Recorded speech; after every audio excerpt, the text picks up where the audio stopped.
वाहे गुरु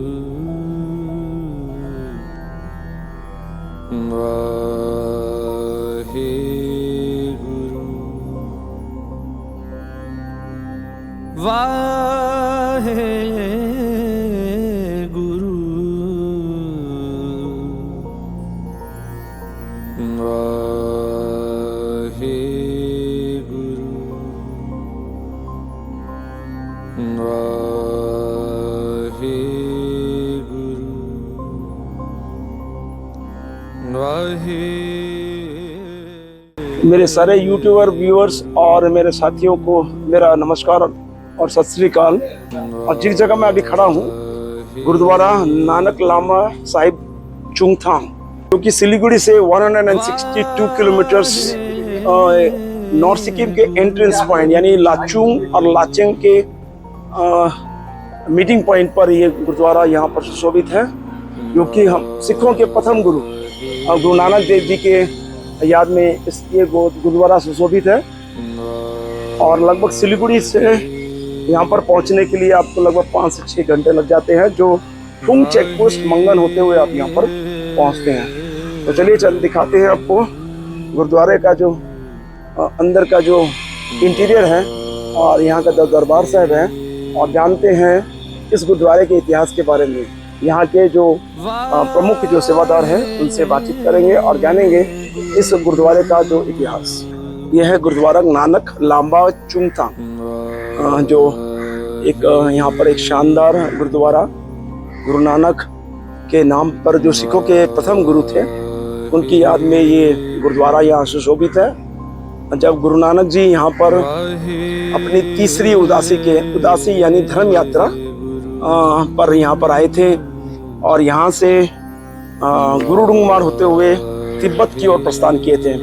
तो इस वो स्थान है जहाँ पर गुरु जी ने यहाँ पर आसन लगाया था और यहाँ के जो लोकल लोग थे उनको गुरु की वाणी और गुरु और ईश्वर के बारे में यहाँ पर ज्ञान दिया था। वाहे गुरु वाहे गुरु। और ये निशान साहब जो आप देख रहे हैं येलो कलर में, ये प्रतीक है हमारे गुरुद्वारे की, जहाँ पर आपको दूर से ही पता लग जाता है कि ये स्थान गुरुद्वारा है, जहाँ पर आपको रात को रहने के लिए आश्रय मिल जाएगा, खाने के लिए फ्री आपको यहाँ पर लंगर मिल जाएगा। वाहे गुरु वाहे गुरु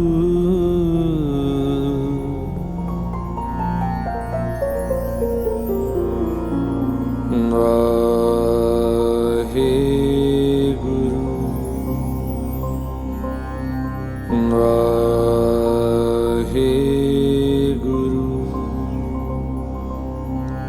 वाहे गुरु वाहे गुरु वाहे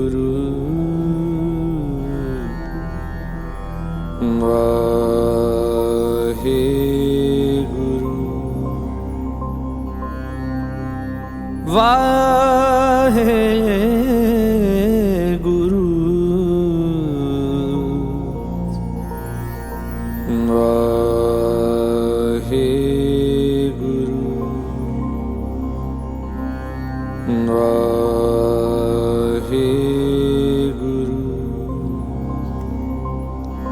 वाहे गुरु वाहे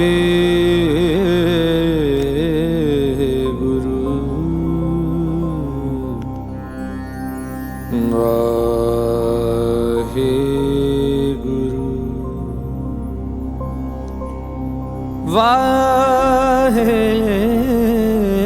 गुरु वाहे गुरु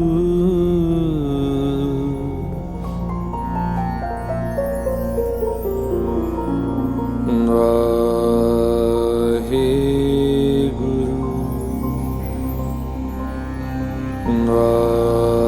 वाहे गुरु वाहे वाहे गुरु वाहे गुरु वाहे गुरु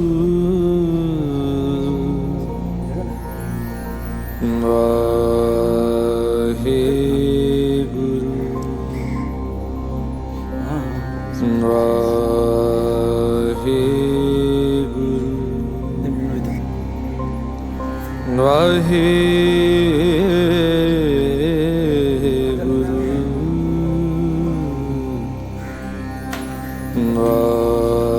वाहे गुरु ठीक है। वाहे गुरु वाहे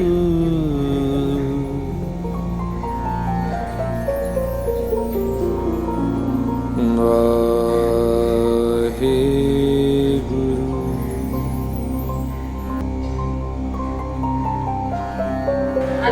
ये जो वृक्ष आप सामने देख रहे हैं, इसे सिक्किम की लोकल भाषा में चिलोने कहते हैं। और श्री गुरु नानक देव जी ने अपनी यात्रा के दौरान में अपनी जो वॉकिंग स्टिक थी, जिसे सोटी कहते हैं, यहाँ पर इसे लगा दिया था। और आज आप देख रहे हैं हरा भरा सा वृक्ष एक सोटी के समान यहाँ पर सुशोभित है इस गुरुद्वारे के आंगन में। और ठीक इस गुरुद्वारे के पीछे में एक स्तूपा का निर्माण हो रहा है। ठीक ठीक ठीक। वाहे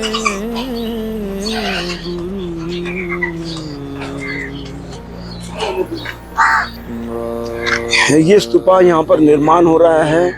और यहाँ के जो लोकल लोग हैं, सिक्किम के लोग हैं, उनका मानना है कि उनका जो गुरु 20वीं सदी में यहाँ पर प्रस्थान किया था, यहाँ पर आए थे, उनकी याद में ये स्तूपा है। यहाँ पर का निर्माण 2017 से आरंभ हुआ और आप देख रहे हैं ये अंडर कंस्ट्रक्शन है। और यहाँ पर एक मूर्ति बनाई जा रही है जो संभवतः इनके जो गुरु थे, जो 8वीं सदी में यहाँ पर पधारे थे, उन्हीं की एक मूर्ति यहाँ पर निर्माणता में है। और पीछे आप पहाड़ देख रहे हैं, कितने खूबसूरत यहाँ का जो वातावरण है। और ये वही जगह है जहाँ गुरु नानक जी की कृपा से उत्तर सिक्किम में यहाँ धान की खेती होती है, जो कि एक एक्सेप्शनल केस है।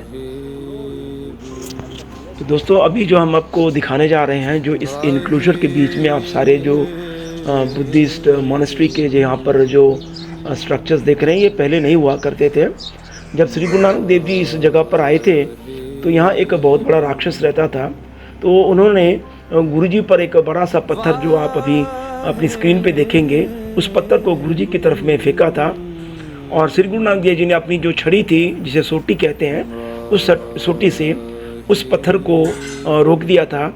और वो पत्थर उसी वक्त एक मोम के स्ट्रक्चर में स्थिर हो गया था। और वही जो पत्थर है आज इस जगह में सुशोभित है। आप देख रहे हैं इस पत्थर के ऊपर में फिर गुरु नानक जी और उसके जो साथी थे, मदाना जी और बालाजी ने यहाँ पर बैठ के, इस पत्थर पर बैठ के यहाँ पर कीर्तन किया था। और यहाँ के जो लोकल लोग थे, यहाँ पर उनको संबोधित किया था। और ये आप जो जल देख रहे हैं, इस पत्थर के बीच से एक जल स्रोत होता है जो कभी भी ओवरफ्लो नहीं होता है और ना ही सूखता है। और यहाँ की मानता है इस पवित्र जल में बहुत ही ऐसे तथ्य हैं जो शारीरिक तंदुरुस्ती के लिए बहुत ही लाभवान है। और लोग यहाँ पर इस जल को लेकर जाते हैं और अपनी जो मनोकामना है यहाँ गुरु जी के सामने रखते हैं, उनकी हर मनोकामना यहाँ पर पूरी होती है। और आप देख रहे हैं ये जो स्ट्रक्चर अभी फ़िलहाल यहाँ के जो मोनेस्ट्री के वे बनाए गए हैं। और आपको दिखाऊंगा कि इस पत्थर पर गुरु नानक जी के ये जो गोल्डन आप जो यहाँ पर कलर्स देख रहे हैं, ये है गुरु नानक जी के फुटस्टेप जो कहा जाता है। और बड़े से जो है वो है राक्षस के फुटस्टेप्स। यहाँ पर आप देख रहे हैं जो डिफेंस के जितने भी आर्मी अदर जो रेजिमेंट्स हैं, सबके यहाँ पर बोर्ड्स लगे हुए हैं। जब भी यहाँ पर वो आते हैं, अपने यहाँ पर बोर्ड को यहाँ पर लगा के गुरु की जो बख्शीशें हैं वो प्राप्त करते हैं। और इस तरह मैं आपको दिखा देता हूँ। और ये जो बोर्ड है ये कल ही लगा है, यानी 25/4/2025 को कल ये लगा है। ये है 331 मीडियम रेजिमेंट। ये है चुंगथांग गुरुद्वारा। गुरु नानक लामा के ये सराय है, यात्री सराय है। पंत रतन बाबा हरबंस सिंह यात्री निवासी। यहाँ पर रिहायशी है 12, यहाँ पर रूम है, रिलैक्स रूम है, और ऊपर में 2 जत्था हॉल है जहाँ पर अगर ज़्यादा यात्री आते हैं तो उनको यहाँ पर ठहराया जाता है। दोस्तों, ये तस्वीर उस समय की है जब 2015 में इस गुरुद्वारे की जो नई इमारत यहाँ पर बन के तैयार हुई थी और उसमें प्रकाश हुआ था। और उस समय के जो सिक्किम के गवर्नर थे दादा साहेब पाटिल वहाँ पहुँचे थे और सुरेंद्र सिंह आर्मी जनरल वहाँ पर उपस्थित थे और इस बिल्डिंग का उद्घाटन हुआ था। ये सारे रूम यहाँ पर हैं। जो भी यहाँ पर टूरिस्ट आते हैं, चाहे वो पंजाबी हो चाहे किसी भी कास्ट का हो, तो यहाँ पर आकर यहाँ रह सकते।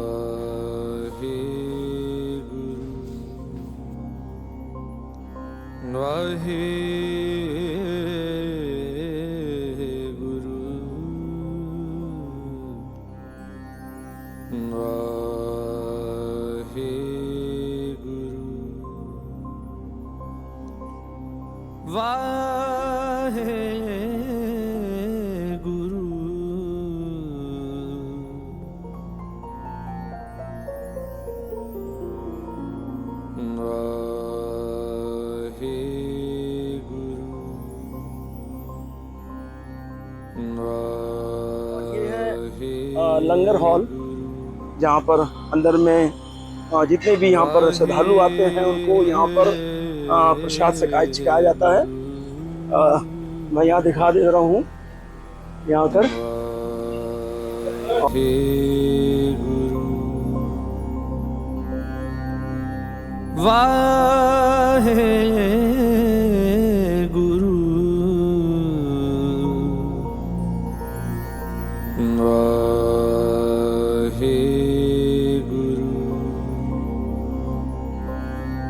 वाहे गुरु वाहे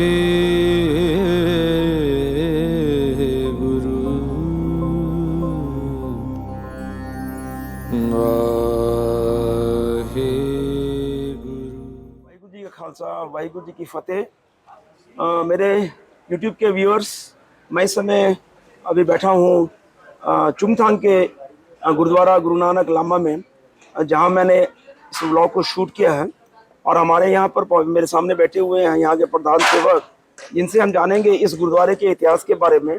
तो मैं यहाँ के प्रधान सेवक से रिक्वेस्ट करूँगा कि हमारे दर्शकों को इस गुरुद्वारे के इतिहास के बारे में आप लोगों को विस्तार से थोड़ा बताएं। वाहिगुरु जी का खालसा, वाहिगुरु जी की फतेह। ये ऐतिहासिक स्थान है गुरु नानक देव जी के रिलेटिव। गुरु नानक देव जी ने टोटल 4 उदासियां की हैं और एक उदासी जो तीसरी उदासी की थी, उन्होंने वो लेह लद्दाख उतर तिब्बत गए थे। तिब्बत होते हुए पत्थर साहब से स्टार्ट करते हुए गुरु डोंगमार, तिब्बत निकलते हुए गुरु डोंगमार लेकर गुरु डोंगमार से इस जगह है चुंगथांग में। चुंगथांग में जब महाराज को रात हुई तो यहाँ पे एक रुकने के लिए उन्होंने लगा चलो हमें आज अच्छी जगह मिल गई है, चंगी था मिल गया। तो महाराज जब आए बैठे यहाँ पे तो राक्षस आए, उसने बहुत बड़ा पत्थर गुरु नानक देव जी की तरफ फेंका। तो गुरु नानक देव जी के हाथ में जो ये छड़ी थी, महाराज ने वो छड़ी पत्थर के ऊपर लगाई, रोक दिया उससे, तो वो पत्थर पिघल गया, मतलब मोम बन गया। महाराज ने बोला चलो हमें आज अच्छी जगह मिल गई। जब गुरु नानक देव जी ऊपर बैठे तो उसके ऊपर गुरु नानक देव जी के पैरों के निशान बने। तो उसके बाद महाराज ने एक रात बिताई यहाँ से। इसके बाद गुरु नानक देव जी चलते चलते यहाँ से आगे को चले गए, आगे अरुणाचल गए, मंचूका, उधर तवांग, उधर होते हुए फिर नेपाल रिटर्न पूरा करते हुए महाराज की ये तीसरी उदासी के समय पे यहाँ आए थे 1516-17 ईस्वी में। तो इस जो ये इमारत हमारे सामने नजर आ रही है, ये इमारत की स्थापना किस तरह हुई है, हमारे दर्शकों को बताइए। ये इमारत फर्स्ट 1968 में एक छोटा सा गुरुद्वारा बनाया था। यहाँ के एक लोकल थे और उन्होंने और आसाम राइफल ने मिलकर बनाया था। और फर्स्ट गुरुद्वारा 1968 में बना। उसके बाद वो गुरुद्वारा साहब चला 2011 तक। 2011 में ये नई बिल्डिंग बनाई गई जो कार सेवा बाबा हरबंस सिंह जी, बाबा बचन सिंह जी, बंगला साहब दिल्ली वालों की तरफ से ये बिल्डिंग बनाई गई। तो इस गुरुद्वारे की देखरेख और मैनेजमेंट किस तरह? ये गुरुद्वारे की देखरेख अभी बाबा हरबंस सिंह जी के जो वर्षाए हुए संप्रदाय के बाबा बचन सिंह, बाबा सुरेंद्र सिंह जी, बाबा सतनाम सिंह जी, उनकी देखरेख में चलती है। तो जैसे मैंने यहाँ पर कुछ दिन यहाँ रह के देखा तो आसपास तो मुझे ऐसा नहीं लगता कहीं पे कोई सिख परिवार यहाँ पर नहीं, है। यहाँ पे बिल्कुल नहीं है। यहाँ से नीचे 200 किलोमीटर सिलीगुड़ी में ही है, यहाँ पे आसपास कोई नहीं है। तो यहाँ के जो हमारे सिखों के जो धार्मिक उत्सव जैसे कि गुरु नानक जयंती हुई, बैसाखी हुई, दोनों प्रोग्राम होते हैं, अच्छे से धूमधाम से होते हैं। 1000-1200 लोग उस दिन लंगर के टाइम में होते हैं, अच्छे से होता है प्रोग्राम। तो और यहाँ के जो रिहायशी के बारे में थोड़ा हमारे दर्शकों रिहाइश हमारे पास है 100-150 लोगों के लिए रिहाइश है, 12 कमरे हैं और नीचे नॉर्मल डोमेट्रीज हैं, ऐसे करके 100 लोग के लिए रहने के लिए 150 लोगों के लिए है। तो ये थे हमारे यहाँ के प्रधान सेवक जी जो यहाँ गुरुद्वारा चुंगथांग में आप लोगों को रूबरू इस इतिहास के बारे में रूबरू को आया। तो मैं इनका शुक्रिया करूँगा कि आप लोगों को इस गुरुद्वारे के इतिहास के बारे में आप लोगों को रूबरू हुआ। Thank you. सत श्री अकाल जी। तो मैं यहाँ पर एक और सज्जन से यहाँ पर मुलाकात मेरी हुई जो मेरे पास में बैठे हुए हैं और मैं यहाँ के कुछ यहाँ की जानकारी के बारे में इनसे मैंने रिक्वेस्ट की। तो आप लोगों को यहाँ जानकारी के लिए मैं इनसे रिक्वेस्ट करूँगा कि जो भी इनको जानकारी यहाँ के बारे में है या कुछ ये बताना चाहते हैं तो आप लोगों को ये बताएं। तो मैं रिक्वेस्ट करूँगा उनसे कि आप लोगों को रूबरू कराएं। सत श्री अकाल जी। मैं दिलबाग थेंड रवि तेज प्रोजेक्ट्स कंपनी का पीएम, जो जहाँ पे डैम टूटा है फ्लड के टाइम उसका काम हम कर रहे हैं अभी। तो यही चुंगथांग में गुरुद्वारा साहब है, हम लोग सभी आते हैं। गुरुद्वारा साहब में ऐसा जब भी ये फ्लड आया था कुछ साल पहले, तो जहाँ पे नियर अबाउट 3,000 आदमी को पर डे 2 टाइम 3 टाइम लंगर चलता था। तो जहाँ पे कोई दिक्कत नहीं है, कोई भी श्रद्धालु आते हैं, जहाँ रुकने का भी है 100-150 आदमी रुक सकता है, जहाँ पे कमरे हैं सब कुछ है। तो यहाँ से एक और ख़ास बात है कि यहाँ एक पानी है। कुछ जो मेरे बहन भरा ऐसे है जिनको बच्चे नहीं होते हैं, कोई दिक्कत है काफ़ी टाइम से 10 साल 12 साल 5 साल 3 साल 2 साल कुछ भी है, वो बाबा जी के इधर अरदास करके दी जाती है।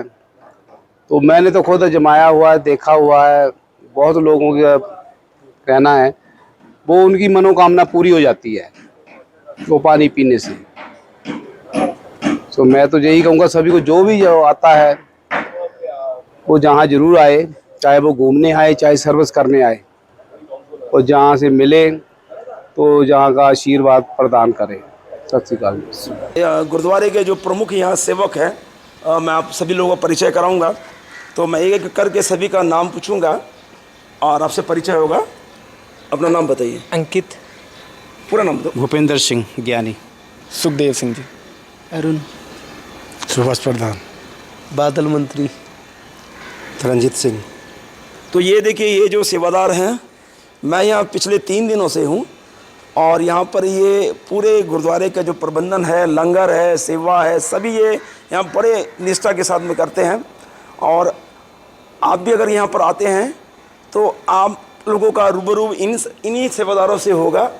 और ये सभी इतने दिल के अच्छे और मैंने यहाँ पर भरपूर सेवा यहाँ गुरुद्वारे की निभा रहे हैं, क्योंकि यहाँ से लेकर सिलीगुड़ी तक कोई भी पंजाबी परिवार यहाँ पर नहीं है। तो ये सब बड़े गुरुद्वारे की जो जिम्मेवारी है इन के कंधों पर है।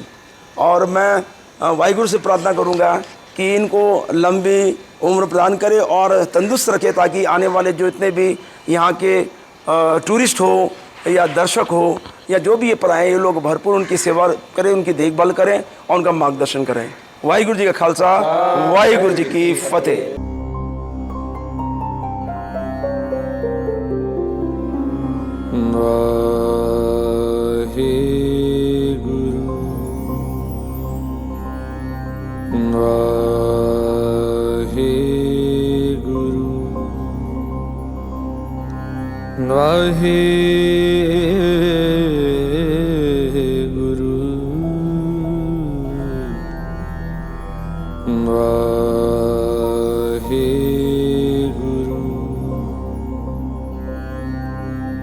वाहे